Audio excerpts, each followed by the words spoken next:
Hari ini kita akan belajar bersama saudara apa kata firman Tuhan. Mari kita lihat bersama Injil Matius pasal yang ke-6. Kita buka firman Tuhan Matius pasal yang ke-6 mulai ayat yang ke-5.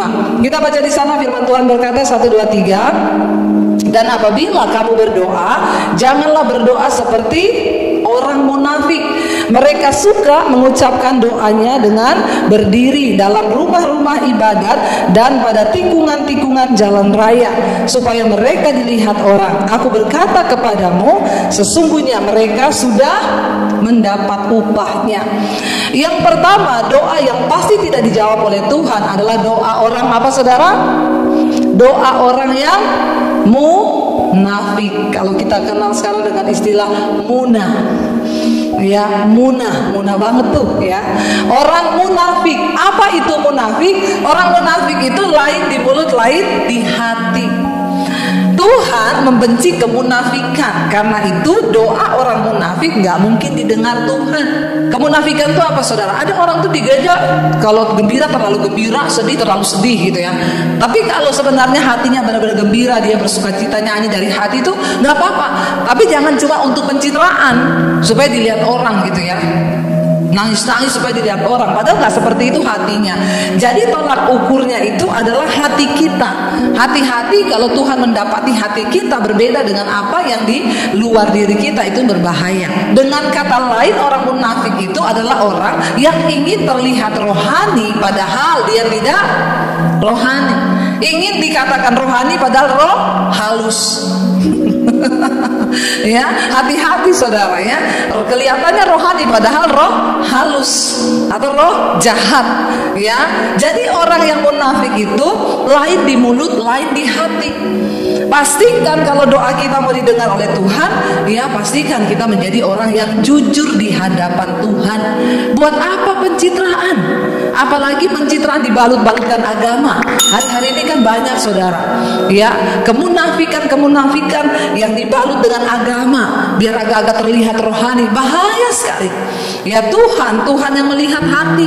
Jadi kita berdoa, yang pertama supaya doa kita mau dijawab Tuhan, jangan jadi orang munafik.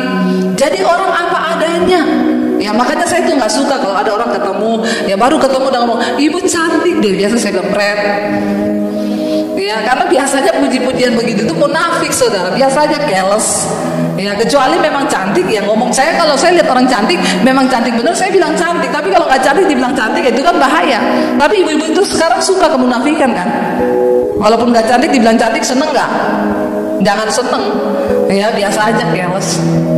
Ya, kenapa saudara? Karena Tuhan itu benci, lain di mulut, lain di hati.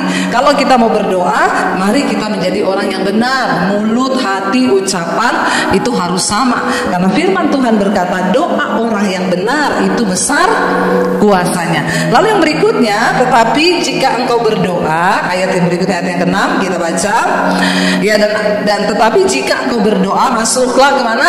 Dalam kamarmu, tutuplah pintu dan berdoalah kepada Bapamu yang ada di tempat tersembunyi. Maka Bapamu yang melihat yang tersembunyi akan membalasnya kepadamu. Ya, kenapa saudara dikatakan kalau berdoa masuk ke dalam kamar? Makanya benar yang saya bilang, jangan titip-titip doa. Kalau berdoa masuk dalam kamar, tutup pintu. Berdoa di tempat yang tersembunyi, supaya Bapamu yang ada di tempat yang tersembunyi mendengar doa orang dari tempat yang tersembunyi. Karena kalau kita berdoa sudah didengar orang, dilihat orang, percuma, kita nggak dapat apa-apa. Ya kalau saudara baca nanti di ayat di bawahnya ada juga tentang puasa. Tuhan bilang kalau kamu puasa, jangan sampai orang tahu kamu puasa. Kalau orang sudah tahu kamu puasa, nggak ada upah. Jadi kalau puasa diam-diam aja, nggak usah pamer di Facebook, amin. Orang Kristen sekarang baru puasa 1 hari udah dipamer nih, Tuhan kuatkanlah aku karena hari ini aku puasa. Lalu dipuji semua orang, wih luar biasa puasa ya. Sudah tidak ada upah, mending buka, nggak usah puasa. Nggak ada upah, rohaninya sudah hilang, lah melayang lenyap. Ya, ada lagi baru mau buka puasa, udah tulis status di Facebook, puji Tuhan, 1 jam lagi buka puasa. Puji Tuhan, hari ini saya diberi kekuatan oleh Tuhan, saya berpuasa. Sebentar lagi saya akan berbuka. Terus orang puji semua, luar biasa ya, makin hari makin cinta Tuhan. Pret, sudah nggak ada upah puasamu karena sudah dapat pujian dari orang. Kalau mau puasa, diam-diam aja. Ya, kalau mau melakukan sesuatu, ayo kita, apalagi itu yang berhubungan dengan Tuhan. Ya, ibadah yang dari hati kita itu loh. Ya, kita masuk di kamar, Tuhan bilang berdoa, tutup pintu. Makanya benar saudara, ya, kalau di agama seberang itu tahajud jam 2 malam. Nggak ada yang tahu tuh orang lagi doa tengah malam. Bagus itu kalau saudara lagi ada pergumulan, coba bangun jam 2 malam berdoa. Semua lagi tidur, jadi Tuhan lagi tidak antri. Enggak saudara ya, Tuhan tuh nggak pernah ngantri, Dia maha mendengar, maha tahu. Cuma kalau yang lain tidur, saudara doa itu kan menyentuh hati Tuhan, bener nggak? Tuhan bilang ini semua tidur, tapi dia berdoa, aku akan menjawabnya karena dia mencari aku di saat orang lain terlelap. Itu namanya bayar harga.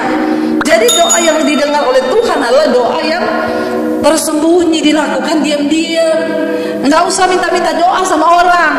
Saya masih banyak baca WA itu, ya, kalau ada yang nonton nih ya di live streaming ya, yang titip-titip doa lagi sama saya, stop. Saya tidak mendoakan saudara, doa sendiri. Ya, Bu titip doa, Bu titip doa, Bu. Masih banyak titip-titipan doa. Ya, saudara mending masuk dalam kamar, tutup pintu. Datang sendiri sama Tuhan supaya engkau dapat berkat sendiri dari Tuhan. Doamu didengar oleh Tuhan. Ya, kalau saya tidak mungkin menangis buat pergumulan saudara karena saya tidak merasakan. Ya, tapi kalau saudara yang benar-benar merasakan, saudara berdoa. Orang Kristen sekarang sakit perut aja ya telepon berkali-kali. Saya pikir di telepon terus, kenapa ya, mau mati kali ini ya. Terus saya WA ting, Ibu minta tolong Bu, ada apa ya? Saya sakit perut. Aduh, sakit perut aja saudara telepon saya, minta didoakan sakit perut. Ya, coba orang Kristen nih ya, kadang-kadang sampai seperti itu loh. Apa dikit sakit kepala, cek telepon pendeta. Apa dikit Tuhan bilang masuk kamar, tutup pintu, doa. Amin. Itu doa yang dijawab oleh Tuhan. Pendeta itu tidak lebih sakti dari saudara, karena yang didengar itu doa orang yang benar, yang sungguh-sungguh berseru kepada Tuhan. Jadi doa sendiri, tidak usah telepon pendeta, nggak usah dari pendeta.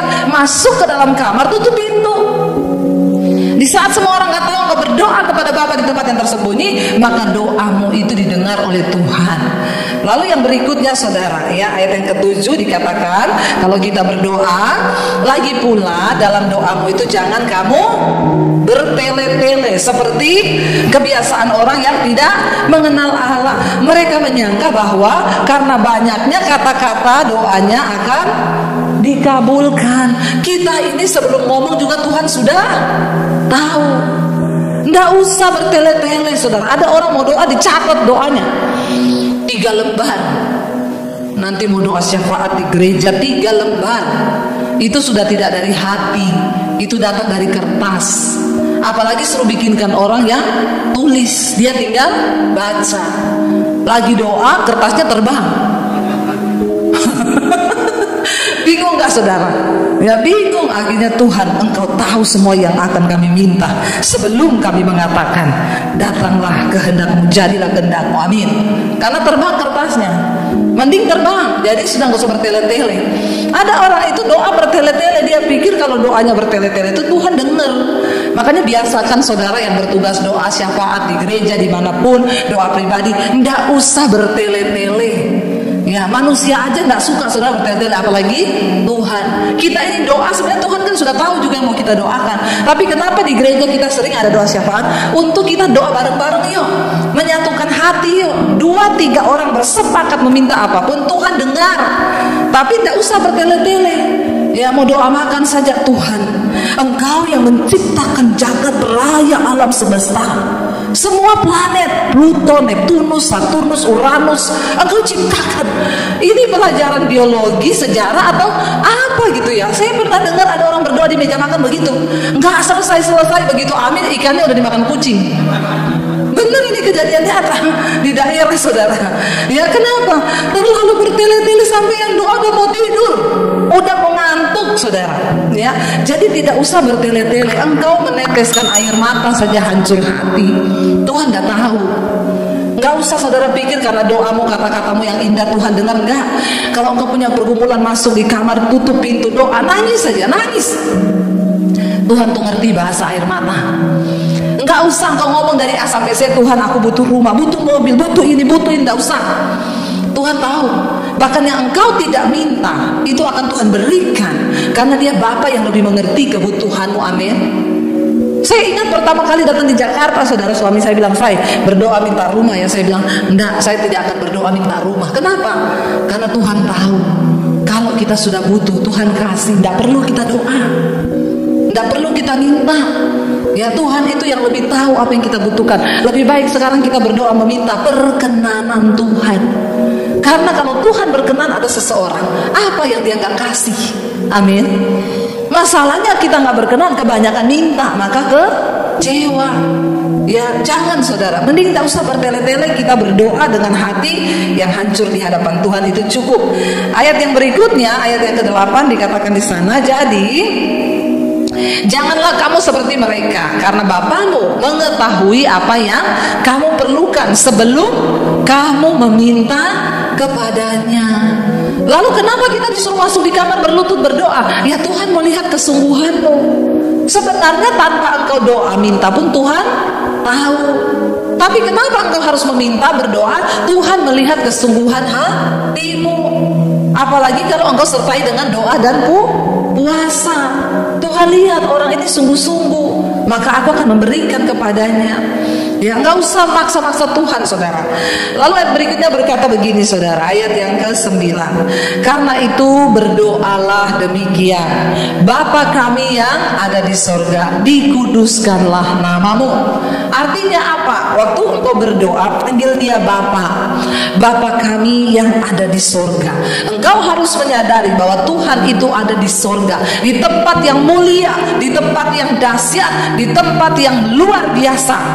Ya, dikatakan di sana, dikuduskanlah namamu.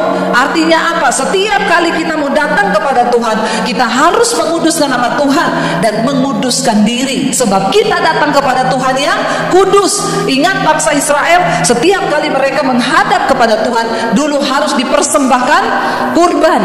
Ya, hari ini hari raya kurban bagi saudara-saudara kita. Saudara dapat daging? Ya, ada yang tanya boleh dimakan nggak? Makan, saudara. Kalau saudara tidak makan, kirim ke rumah saya. Saya bikin rica-rica, saudara, ya. Nggak apa-apa, makan kalau dikasih. Kalau nggak dikasih, nggak usah nunggu antri di masjid. Ya.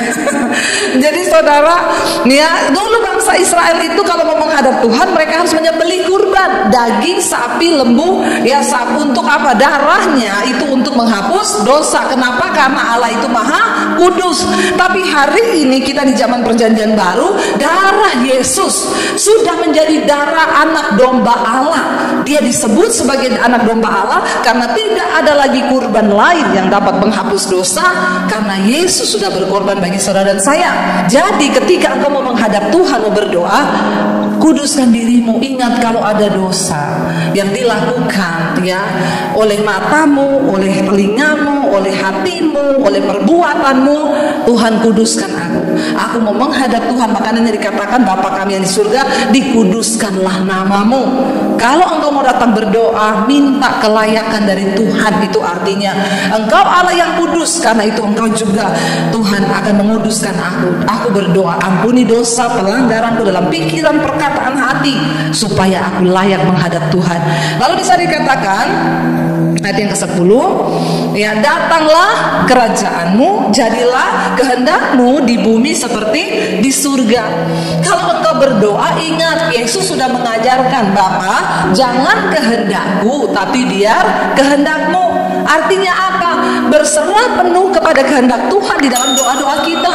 Datanglah kerajaanmu, jadilah kehendakmu atas doa-doaku Tuhan. Sebelum kita berdoa, ingat dulu bahwa yang terbaik itu adalah kehendak Tuhan, bukan kehendak kita. Jangan meminta sesuatu yang memaksakan. Tuhan Yesus memberikan contoh dan teladan. Bapa, kalau bisa cawan ini lalu daripadaku, tetapi kalau memang aku harus meminumnya, jadilah kehendak-Mu atasku. Engkau boleh berdoa, tapi ingat, jangan pernah lupa Tuhan, datanglah kerajaan-Mu, jadilah kehendak-Mu dalam hidupku seperti di dalam sorga. Yang berdoa minta jodoh, ada di sini? Yang belum menikah berapa banyak? Yang belum menikah angkat tangan, gak usah malu-malu, angkat tangan supaya kita berdoa sama-sama di sini biar dapat jodoh yang terbaik. Ya, jangan maksa Tuhan ya. Tuhan, aku kepengennya dia Tuhan. Pokoknya harus dia, apapun yang terjadi dalam nama Yesus. Aku rebut dia dalam nama Yesus. Ngapain gitu saudara ya? Engkau harus berani berkata, Tuhan, kalau memang dia jodohku, berikanlah dia bagiku. Kalau tidak, putus dalam nama Yesus. Amin. Harus berani. Ya, jangan ngeyel. Itu perlu. Kenapa doa-doa kita sering tidak dijawab, akan kita kecewa karena yang kita mau itu kehendak kita, padahal ada kehendak Tuhan yang lain, seringkali yang lebih indah. Ada orang telepon saya, Bu, saya mau bunuh diri, saya tidak kuat menghadapi hidup. Kenapa? Tunangan saya pergi sama perempuan lain. Saya bilang, haleluya, puji Tuhan 12 kali. Kita makan-makan bikin pesta. Kenapa ibu bilang begitu? Puji Tuhan, kau diputuskan Tuhan. Belum menikah sudah kelihatan karakter dan tabiatnya.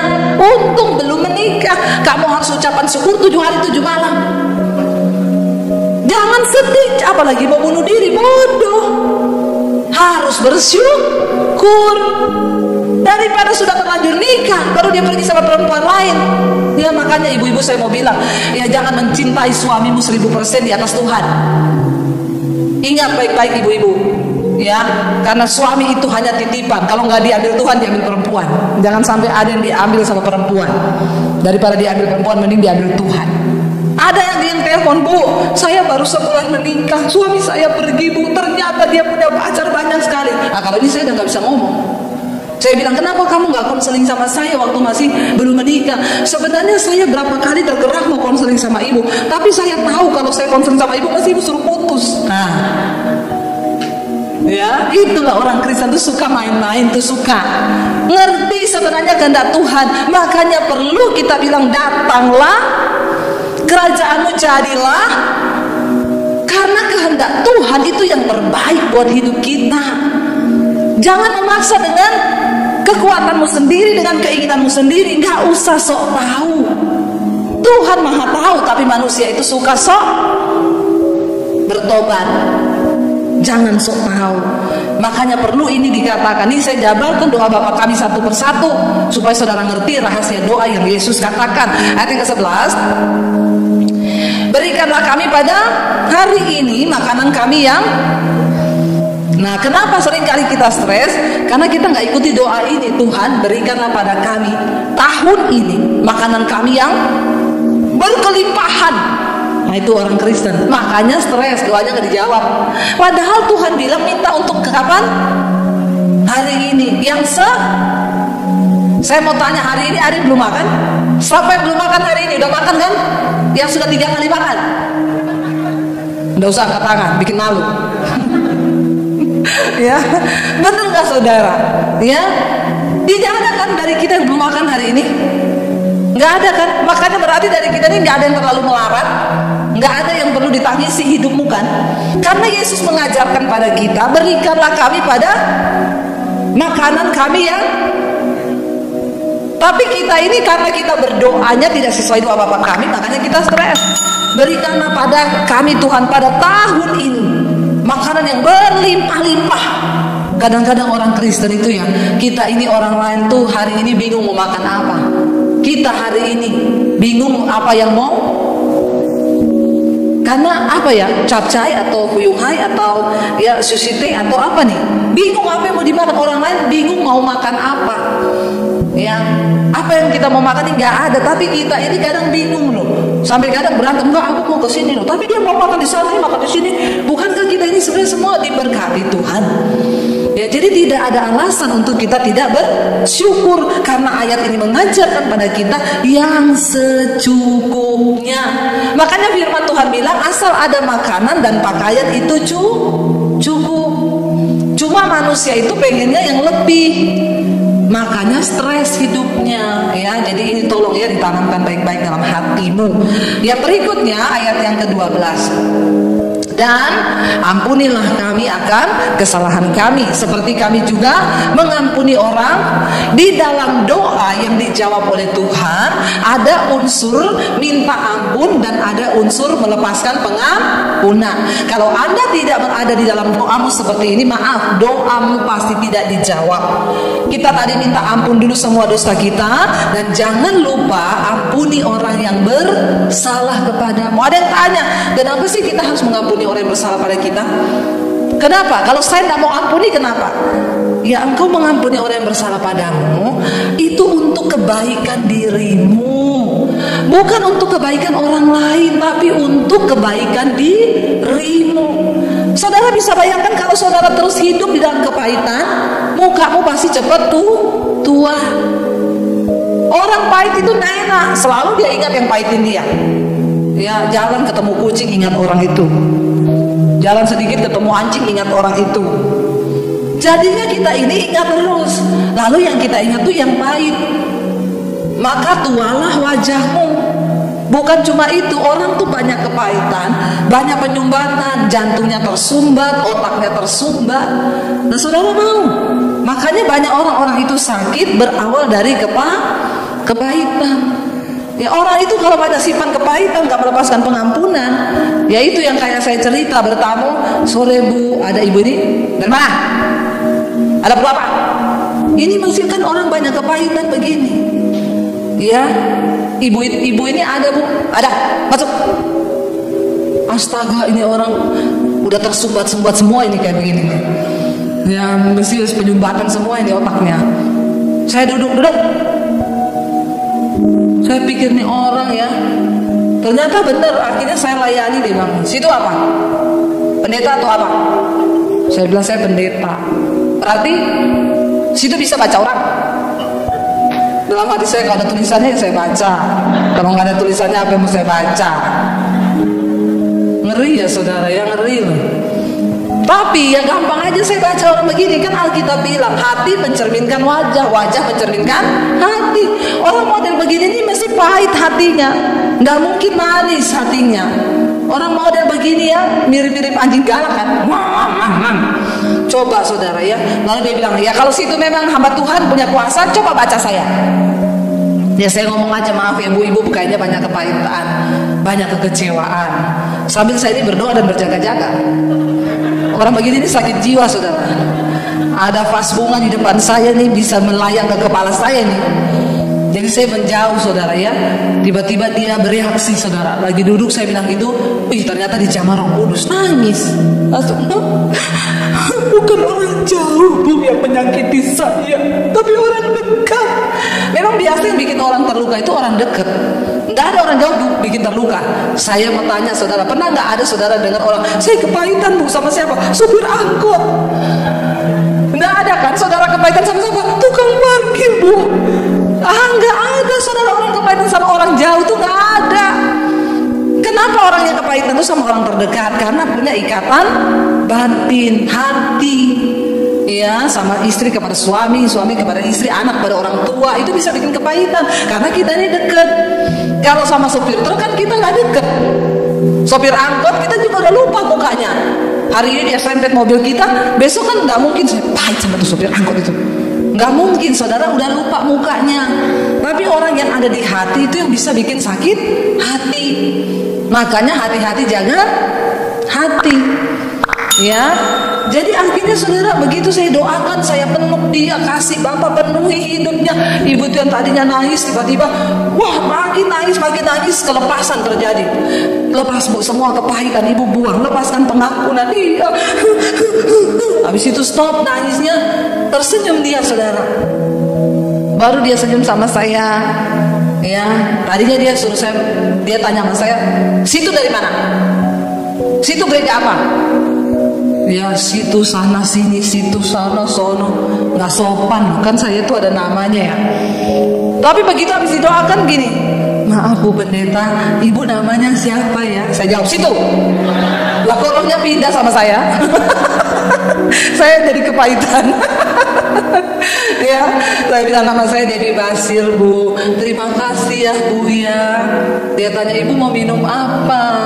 Saya bilang kopi juga boleh Bu, ada kan? Oh ada. Saya jawab karena dia tanya dengan senyum. Kalau dia tanya minum apa? Jangan saudara jawab kopi. Datang kopi pakai sianida, maka matilah kau. Ya, karena orang yang baik itu semua juga baik. Makanya perlu di sini kita melepaskan pengampunan. Kalau engkau berdoa tiap hari sebelum tidur, ingat Tuhan, siapa yang nyakitin aku hari ini? Aku berdoa dalam nama Tuhan Yesus, aku lepaskan pengampunan. Jadi setelah kita lepaskan pengampunan, kita bisa gak ingat orang itu? Bisa, tapi kita ketawa ingat dia, udah gak sakit hati lagi ya. Jadi kalau mau doanya didengar, hari ini lepaskan pengampunan, amin. Coba ingat-ingat yang ada sakit hati. Saya bisa tahu muka-mukanya dari sini nih, yang menyimpan kepahitan. Ya, jangan saudara ya, kita ndak pahit aja cepet tua loh. Apalagi pahit, biar saudara mau skincare berapa juta. Saudara yang kepahitan, tanam benang ini, ditarik benang, putus benangmu. Percaya saya, saking pahitnya hatimu, baru dipasang, putus, jatuh lagi ser. Ya, jadi tidak usah pahit-pahit, mending hidup itu dibuat manis saja, men. Yang berikutnya dikatakan di sana, iya, dan janganlah membawa kami dalam pencobaan, tetapi lepaskanlah kami daripada yang jahat, karena Engkaulah yang mempunyai kerajaan dan kuasa dan kemuliaan sampai selama-lamanya. Yang lucu di sini orang-orang berdoa seringkali, Tuhan jangan bawa kami dalam pencobaan, tapi seringkali dia yang membawa diri dalam. Nah, ya, memang Tuhan nggak bawa dia dalam pencobaan, tapi dia bawa dirinya sendiri dalam pencobaan. Ada orang WA saya, Bu, saya ini sama istri saya hubungan tidak harmonis. Akhirnya saya cari-cari Bu di online aplikasi, cari wanita-wanita yang bisa dijadikan teman. Lalu saya dapat Bu, akhirnya saya mulai WA-WA-an sama wanita ini. Lalu kami mulai ya rutin tiap hari WA-WA-an. Ternyata wanita ini sudah main perasaan Bu. Tiap hari dia telepon saya, dia rasa kalau nggak telepon sama saya sehari dia kayak belum makan. Ya, jadi dia telepon saya Bu, tapi saya merasa ini sudah nggak benar. Akhirnya saya putuskan dia. Saya jujur, saya ini suami orang, kita putus aja ya. Dia nggak terima Bu, dia nangis Bu, dia kecewa Bu. Jadi saya tanya sama ibu sekarang, apa yang harus saya lakukan Bu? Model begini saudara ya. Saya baca WA begini nih, ya rasanya saya sedih, ya kecewa, marah, tapi lucu. Ini kan bukan orang yang ada masalah, tapi cari-cari doa jangan bawa kami dalam pencobaan, tapi dia yang cari. Saya bilang gini, Pak, tidak ada masalah yang lebih serius yang Bapak tanyakan sama saya. Ini saya nggak mau jawab Pak. Kenapa? Ini pertanyaan bodoh. Ya, saya nggak mau jawab. Kenapa? Bapak tahu itu dosa. Jangan tanya sama saya. Terus apa yang harus saya lakukan Bu? Dia menangis Bu, saya kasihan. Terus Bapak berharap saya jawab, ya jangan ditinggal lah Pak, kan kasihan. Berat banget nggak? Ya, ini kalau di depan saya baptis ulang, saya cemplungin, saya rendam 20 menit. Ya biar megap-megap buka mata di rumah Bapak di surga. Lebih baik tubuhnya binasa tapi jiwanya selamat. Orang Kristen model begini, kita sudah bicara jauh ke depan mengerti rencana Tuhan, dia malah membawa diri dalam pencobaan. Nih ya, banyak orang Kristen masuk dalam masalah karena membawa diri dalam pencobaan. Nih yang muda-muda ini pacaran, jangan pacaran sama pria yang mabok, merokok. Ya dengar baik-baik nih, supaya hidupmu baik ke depan, masa depanmu baik. Dengar omongan saya, ya. Terus nanti tidak mau konseling sama Bu Devi, mesti disuruh putus. Makan tuh cinta. Ya udah gitu nikah pakai foto-foto pretwet. Ya saudara, aku sudah tahu kebenaran. Nggak usah kita ini mau pura-pura, ya main-main apalagi dosa segala macam. Udah tahu kebenaran. Kita hidup lurus ikut firman aja, hidup ini berat. Apalagi atau mau neko-neko belok kanan belok kiri. Bapak-bapak kalau ada yang ganggu-ganggu di WA atau dimanapun, jangan dilayani. Kalau perlu kasih tahu istri. Nggak ada yang amin. Istri saya Bu. Ya istri-istri juga tidak usah terlalu menjadi intel buat suami. Semua diperiksa. Ya, kita berdoa, kita benar-benar menjadi istri yang percaya kepada suami. Demikian juga suami. Ya, kalau engkau ada yang goda, apa kasih tahu istrimu. Kita ini teman pewaris kerajaan Allah. Gak boleh masuk surga sendiri, harus gandeng tangan masuk surga. Supaya bareng-bareng kita bawa anak cucu kita juga masuk dalam kerajaan Allah. Ya, jadi saudara berdoa, Bapa, jangan bawa kami dalam pencobaan, tapi lepaskan kami daripada yang jahat. Jangan saudara cari-cari yang jahat. Iblis saudara cari, baru saudara masukkan dirimu di dalam rencana iblis. Itu yang salah nikah, salah ambil keputusan, salah ini. Ya, yang saya dapat ini banyak yang salah nikah. Berarti gimana Bu kalau salah nikah? Masih boleh diulangi lagi enggak? Enggak boleh. Kalau ada harinya merasa saya ini salah nikah, Bu. Dulu saya sudah tahu suami saya ini judi, rokok, mabok, saya tetap maksa nikah sama dia. Ya sudah, sekarang itu adalah salibmu. Jadi kalau tiap lihat suamimu nyanyi aja salibku, salibku gitu ya. Pikulah salib itu. Berdoa, tidak ada perkara yang mustahil. Suamimu sanggup diubahkan Tuhan, istrimu sanggup diubahkan Tuhan. Karena itu saudara, mari kita sungguh-sungguh menyerahkan hidup kita kepada Tuhan. Masih ada 2 ayat kita baca. Ayat ke-14 berkata di sana, karena jikalau kamu mengampuni kesalahan orang, Bapamu yang di sorga juga akan mengampuni kamu juga. Ayat yang berikutnya, tetapi jikalau kamu tidak mengampuni orang, Bapamu juga tidak mengampuni kesalahan. Bayangkan kalau saudara tidak mengampuni orang, maka Tuhan juga tidak mengampuni dosamu. Padahal kita ini tiap hari bikin dosa dalam pikiran, perkataan. Kalau nggak diampuni karena kita nggak lepaskan pengampunan, maka numpuk itu dosa kita. Bagaimana kalau kita punya dosa yang numpuk, doa kita dijawab? Itu kan nggak mungkin. Karena itu lepaskan pengampunan supaya engkau juga diampuni. Karena orang yang tidak diampuni dosanya, doanya tidak dijawab.